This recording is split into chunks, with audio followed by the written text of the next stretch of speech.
Bonjour à tous, bienvenue dans cette nouvelle vidéo sur le dommage et le préjudice. Tout d'abord, on va apprendre à distinguer ces deux notions.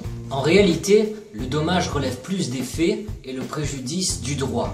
Le dommage est alors le simple fait de subir une atteinte à ses droits, alors que le préjudice ouvre droit à réparation, fonde le droit de créance de réparation. À ce titre, Philippe Le Tourneau précise que le dommage est irréversible, alors que le préjudice est lui compensable. Alors concernant cette irréversibilité du dommage, elle est particulièrement vraie à mon sens en matière de dommage corporel et de dommage moral. Plus précisément, concernant le dommage corporel, c'est particulièrement vrai lorsque ce dommage est important et grave. On ne va pas parler d'une simple entaille, mais par exemple de la perte d'un membre. À ce moment-là, le dommage est effectivement irréversible. On ne peut pas par exemple remplacer une main. Et quand bien même on se ferait par exemple poser une prothèse, bien entendu la prothèse ne va pas remplacer la main. A l'inverse, des préjudices vont découler de ce dommage. Il va y avoir plusieurs types de préjudices possibles et ce sont ces préjudices-là qui vont être indemnisés. De plus, chaque poste de préjudice n'est pas indemnisé de la même façon. C'est pourquoi on ne peut pas indemniser un dommage dans son ensemble, mais qu'il convient d'indemniser des préjudices séparément. Donc comme vous l'aurez compris, le préjudice est en quelque sorte la suite du dommage. On retrouve donc différents types de dommages, le dommage moral, corporel ou matériel, et différents préjudices peuvent découler de ces dommages. Les préjudices sont particulièrement divisés en deux catégories, les préjudices patrimoniaux et les préjudices extra-patrimoniaux. Alors quelle est la différence? En réalité, un préjudice patrimonial va être facilement calculable, alors qu'un préjudice extra-patrimonial va être particulièrement soumis à l'appréciation des juges. Exemple de préjudice patrimonial, un préjudice professionnel. Comme on le disait tout à l'heure, le dommage peut être la perte d'un membre, je perds une main, cela va avoir des répercussions dans mon travail, peut-être je serai contraint d'arrêter de travailler et à ce moment-là je vais subir une perte de revenus. C'est ce qu'on appelle le préjudice professionnel, qui peut être, ou préjudice économique, qui peut être temporaire ou permanent. Par exemple, il est temporaire si le poste de préjudice réparable est la perte de gain professionnel actuel et il est permanent si le poste de préjudice réparable est la perte de gain professionnel futur. Alors il existe tout un tas de préjudices, de postes de préjudice comme on dit, qui sont déclinés par la jurisprudence puisqu'il n'y a pas véritablement de source textuelle, de source législative. C'est à la jurisprudence qu'il incombe d'apprécier et de faire évoluer ces notions de préjudice. Exemple de préjudice extra-patrimonial, il peut s'agir bien entendu d'un préjudice moral, mais également d'un préjudice d'agrément. Par exemple, pour le loisir, je pratique un instrument de musique, mais du fait de mon accident, d'un dommage corporel par exemple, je ne peux plus pratiquer cet instrument de musique ou je peux continuer à le pratiquer mais de façon réduite. À ce moment-là, je vais pouvoir être indemnisé au titre du préjudice d'agrément. D'agrément, pourquoi d'agrément? Car ça reste du loisir. Si à l'inverse, j'étais musicien professionnel, le préjudice réparable n'aurait pas été un préjudice d'agrément, mais un préjudice professionnel. Et donc non plus un préjudice extra-patrimonial, mais un préjudice patrimonial. Donc si vous m'avez bien suivi, du point de vue du droit, ce qui va particulièrement nous intéresser, c'est non pas le dommage, mais le préjudice, puisque comme je l'ai dit, le dommage relève plus des faits, alors que le préjudice relève plus du droit. Alors comme vous le savez, pour retenir une responsabilité, il faut en principe qu'il y ait une faute, un lien de causalité et un dommage, et donc des préjudices découlant de ce dommage. Or, le préjudice peut dans un sens apparaître comme l'exigence la plus importante. Alors vous allez me demander pourquoi? Eh bien parce qu'il existe des cas de responsabilité sans faute, donc l'exigence de la faute est relative. Le lien de causalité peut également parfois être remis en question, mais il y a en réalité certaines réserves à préciser également concernant le préjudice. Tout d'abord, il peut y avoir une présomption de préjudice. C'est particulièrement vrai en matière de droit de la concurrence. Exemple, le parasitisme. Même si l'entreprise qui est victime de ce parasitisme ne subit pas par exemple une baisse de son chiffre d'affaires, il va être considéré que le préjudice est présumé. Et cela va donc permettre de faciliter l'engagement de la responsabilité de l'auteur du dommage. Toujours en matière de droit de la concurrence, certains auteurs, comme Ripper ou Delbecq, ont prôné une responsabilité sans préjudice. C'est-à-dire que même si aucun préjudice n'a été occasionné, la responsabilité de l'auteur du dommage va pouvoir être engagée, et à ce moment-là, la victime, qui pourtant n'a pas éprouvé de préjudice, va pouvoir obtenir réparation.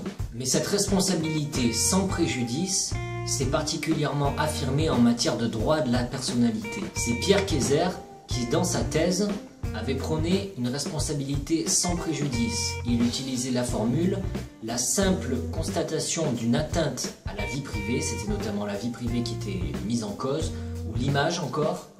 La simple constatation d'une atteinte à un droit de la personnalité ouvre droit à réparation. Et ceci a été repris par la Cour de cassation 30 ans plus tard concernant justement la vie privée et l'image. Le simple fait de constater une atteinte à la vie privée ou à l'image ouvre droit à réparation. Donc c'est un simple constat, on a un simple dommage puisque je viens de dire le simple fait et comme je le disais le dommage relève des faits. Donc on n'a pas de préjudice et pourtant on va pouvoir obtenir réparation. Alors malgré tout, ces cas sont plutôt rares et c'est le plus souvent qu'il faut un préjudice pour obtenir réparation. Et de plus, ce préjudice doit en principe, là aussi, réunir certains critères. Il doit être certain, actuel et direct. Mais certains débats peuvent être faits sur ces critères. Tout d'abord concernant la certitude. Par exemple, un professionnel du droit commet une faute professionnelle. Et à cause de lui, son client ne peut plus recouvrer une créance. À ce moment-là, il subit un préjudice, mais la jurisprudence considère que ce préjudice est certain uniquement si le client du professionnel du droit ne dispose plus d'aucun moyen de recouvrer sa créance. S'il peut utiliser une autre façon que le litige, que le procès, pour recouvrer sa créance, alors il doit l'utiliser, sinon son préjudice n'est pas considéré comme certain.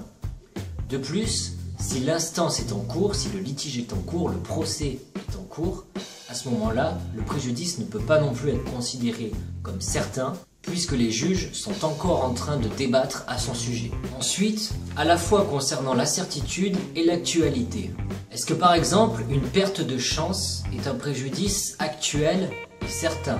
Est-ce qu'on est certain de perdre cette chance et est-ce qu'on la perd actuellement ou dans le futur? La Cour de cassation a précisé à ce titre, au titre de la perte de chance, qu'il s'agit de la disparition actuelle et certaine d'une éventualité favorable. Il peut s'agir d'une perte de chance de faire des gains ou d'éviter une perte. Par exemple, la perte de chance de conclure un contrat. Mais la réparation allouée au titre de la perte de chance de conclure un contrat, par exemple, ne peut être d'un montant égal aux bénéfices que le concerné aurait tiré de ce contrat par exemple. Puisqu'à ce niveau-là, rien n'est plus certain et rien n'est plus actuel. Quand on conclut un contrat, il y a toujours un aléa. On peut par exemple faire une mauvaise affaire et ne rien toucher comme argent. À ce moment-là, il ne serait pas juste d'allouer à la personne le montant qu'elle aurait peut-être touché si le contrat s'était bien déroulé. De ce fait, afin d'indemniser la perte de chance, la jurisprudence utilise un taux, alors qu'elle n'utilise pas un taux pour tous les préjudices. Par exemple, tout à l'heure, on parlait de la perte de gain professionnel. Et je disais que cette perte de gain professionnel peut être actuelle ou future. Alors, comment va faire la victime pour prouver qu'il a subi effectivement une perte de gain professionnel actuelle et ou future? Concernant la perte de gain professionnel actuelle, la victime va pouvoir mettre en évidence un contrat de travail ainsi que des bulletins de paie. Par exemple, cela fait 3 mois qu'il ne travaille plus depuis le jour du dommage jusqu'au jour actuel, c'est-à-dire le jour du procès. Or, pendant ces 3 mois, son contrat de travail et ses bulletins de paie mettent en évidence le fait qu'il aurait dû être payé par exemple 1 500 € par mois. À ce moment-là, les juges disposent de documents concrets et vont pouvoir faire une évaluation précise de son préjudice professionnel actuel. Concernant la perte de gain professionnel futur maintenant, eh bien, si par exemple il s'agissait d'un musicien qui avait signé des contrats d'engagement qui devait effectuer une tournée de 6 mois à travers toute l'Europe et être rémunéré en tout 200 000 €, admettons, eh bien il va pouvoir fournir ses contrats d'engagement et là aussi les juges disposeront de documents fiables afin d'effectuer une évaluation concrète de son préjudice professionnel futur. Par contre, s'ils n'avaient pas encore signé les contrats d'engagement, là on peut entrevoir la possibilité d'une réparation au titre de la perte de chance. Puisque comme je le disais tout à l'heure, la perte de chance peut être par exemple celle de conclure un contrat, un ou plusieurs contrats, et notamment des contrats d'engagement. Ensuite, des questions méritent d'être posées concernant le préjudice éventuel. Si le préjudice est éventuel, en principe, c'est qu'il n'est pas certain et qu'il n'est pas non plus actuel. Mais la jurisprudence a considéré que certains préjudices éventuels vont tout de même pouvoir être indemnisables. On applique en fait un principe de précaution. Par exemple, on a un restaurant avec une terrasse qui est situé pas très loin d'une montagne, d'une falaise, mais depuis peu, la falaise s'effondre peu à peu.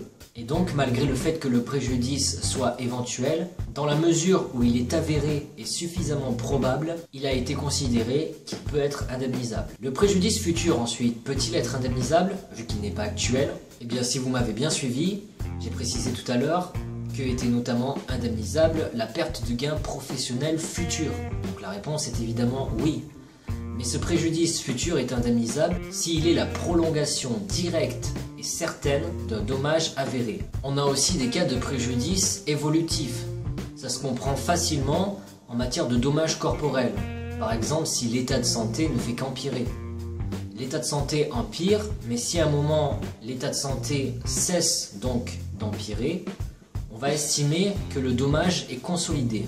Et on va fixer une date de consolidation, qui dans les faits vont souvent être fixées par un expert. À ce moment-là, il est possible pour le juge d'allouer une provision à la victime et il évaluera ensuite plus précisément ses préjudices et donc le montant de ses préjudices à partir de la date de consolidation. Pour finir, on peut parler de l'autre critère, c'est-à-dire le préjudice doit être direct pour être indemnisable.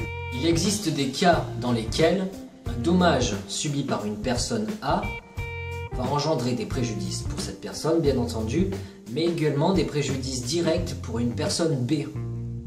Le dommage donc de cette personne B n'est pas direct, enfin il y a une absence de dommage en fait, mais pas une absence de préjudice, et de plus son préjudice est direct. Par exemple, la personne A subit un dommage corporel. De ce dommage corporel, on va reprendre notre exemple de la perte de gain professionnel. Donc de ce dommage corporel découle notamment un préjudice professionnel. Elle est contrainte d'arrêter de travailler. Or, cette personne était par exemple un père de famille. Il était divorcé et il versait tous les mois une pension alimentaire à son ex-femme, qui permettait donc de subvenir aux besoins de ses enfants. Mais du fait de l'accident, il ne peut plus travailler. Donc soit il ne peut plus verser de pension alimentaire, soit il va peut-être pouvoir continuer à en verser une, mais moindre. À ce moment-là, son ex-femme subit un préjudice économique, et elle va pouvoir, elle aussi, devant le juge, demander réparation de ce préjudice. Par ailleurs, on peut également se demander si la mort est un préjudice indemnisable. Alors, qui va toucher l'indemnisation? Pas la personne défunte, bien entendu, mais par exemple sa famille. En vérité, c'est ce qu'on appelle le praesium mortis, la mort en elle-même n'est pas indemnisable. Ce sont les préjudices qui entourent la mort qui vont, eux, être indemnisables. Il peut s'agir par exemple du préjudice de stress, préjudice de mort imminente. À ce moment-là, l'Assemblée plénière de la Cour de cassation a précisé que cette réparation, ce droit à réparation, est transmis aux héritiers. Ils vont donc pouvoir obtenir réparation des préjudices subis par la victime avant son décès, c'est-à-dire les préjudices qui entourent la mort, préjudice de mort imminente, préjudice de stress, et non pas la mort en elle-même. Voilà, c'en est tout pour cette vidéo. N'oubliez donc pas que ce n'est pas le dommage qui est réparé, mais les préjudices découlant du dommage. Bien entendu, ma vidéo n'a pas vocation à remplacer le cours, loin de là, mais seulement à apporter certains éclaircissements. Donc si vous voulez avoir plus d'informations sur certains points, comme par exemple la perte de chance, le préjudice futur, etc., il vous suffit d'aller sur les bases de données, Dalloz, LexisNexis, LamiLine, ou dans les livres, ou sur internet, et de consulter ces informations. Mais attention avec l'internet standard parce que là aussi il risque d'y avoir une confusion entre dommages et préjudices. Si vous avez apprécié cette vidéo, n'hésitez pas à mettre un j'aime pour me montrer votre soutien, à la partager, à rejoindre ma page Facebook et à vous abonner à la chaîne YouTube bien entendu pour pouvoir suivre les prochaines vidéos. Et je vous dis à bientôt justement pour une autre vidéo. Bon, au cas où vous l'auriez pas compris, si vous aviez prévu de vous en griller une dans Central Park, tout en matant, caché derrière vos lunettes de soleil, la petite brune qui lit 50 nuances degrés, les seins à l'air, malheureusement il va falloir faire un choix. Boobs ou smoke.